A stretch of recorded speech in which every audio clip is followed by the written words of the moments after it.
We're back at South Kitsap High School ahead of today's Port Orchard Football Club training, and with another episode, our second episode of the year of Let's Go Gaffer with Patrick Leonard, our head coach. Hey, Coach. Hey, how's it going? Good. So we've had a couple of training sessions so far. What's been standing out for you? Loving the pieces that we've gotten back from last season. I mean, I've seen, it's obvious to say, I've seen growth in Colby, Juarez, Aiden Harvey, players like that. You know, guys that we know, and we know what they're bringing, and their level's just continuing to grow. But then also the guys that we've added since open tryouts and from open tryouts, I think have been really impressive so far. Yep. Yes. Time again. So we just had a chance to release our official Cascadia Premier League First Division schedule. Yep. 4 home, 4 away. And we start with a kind of a cluster of 3 out of 4 at home right in the beginning of June. So how are you going to plan for that when it comes to training, getting the guys ready? Yeah, I mean, I think what's great is that we're starting as early as we are in April. So I think the guys that are still coming from school, they'll come get caught up pretty quickly. But we have a good core group of guys here, day in, day out, a few times a week, preparing for what's coming. The fact that they're home or away, I mean, it's going to be nice to get in front of the fans early and feel that energy off of them early, because I think that's a real push and a real strength for this club. But whether it's home or away, I know 1 fans will be there, but I know 2 that will be prepared the same way. Along with those 4 home games that are in league and another 4 away, we're going to be sprinkling in some friendlies to get our guys more playing time and give our fans a chance to see the club here in Port Orchard more. So how do you approach a friendly differently than you might a league match? Good question. I think there's things that don't change because you want to win. It's really focusing on the style of play and really focusing on working on the things that we want to see in league play. But at the same time, I think friendlies are a good opportunity to experiment little details within the plan. I think details in personnel and maybe experimenting guys in different roles of some sort. And I think there's just the opportunity to do things that maybe you don't feel as free to do in a league match.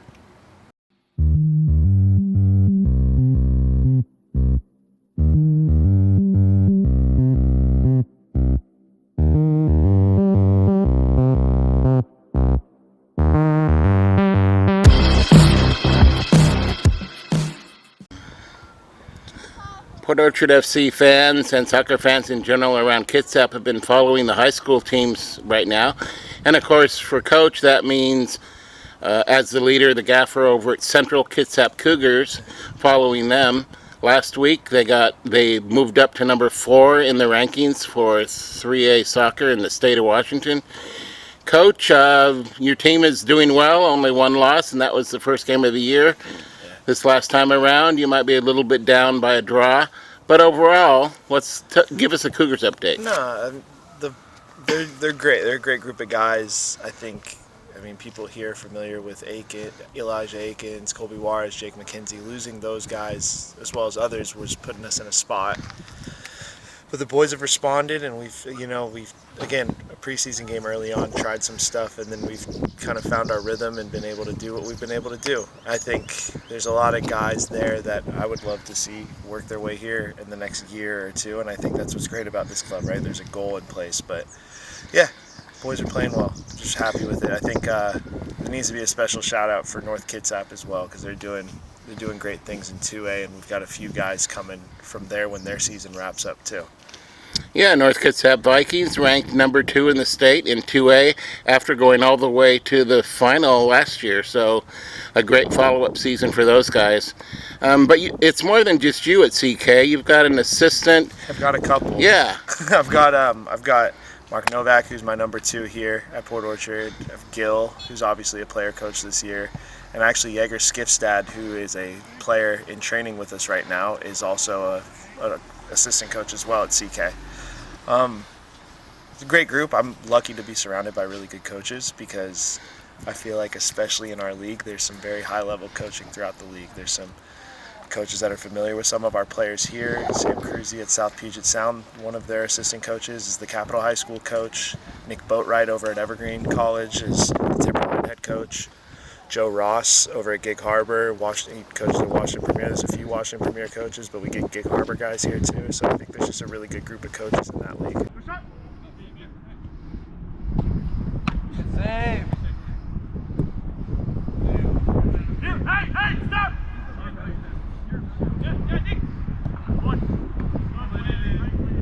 So as you mentioned, we've got some trainings in April and in May before we kick off in June in league play. Yeah. Let's start with April. So tell me, what are some of the things you guys are going to do in training? I think there's a lot of getting guys familiar with each other. I think there's a lot of getting the new guys familiar with me and how I like to play and my sort of expectations both in possession and out of possession. But I think we just continue to work on that and build that sort of familiarity with each other. I think it's the relationship building. I think it's also just, as a coach, seeing what works, right? So I'm trying guys in different roles and seeing what things are clicking, because they're as great as all these new pieces are and as great as our returners are, we have lost some important pieces too, and we need to figure out solutions for that. I think that's what these earlier sessions are all about, is figuring out what sort of solutions look like they could pan out for us. All right, Coach, thanks for the visit. We'll see you next time on your show, and have fun out there on a gorgeous day of training today. Thank you so much. Yep.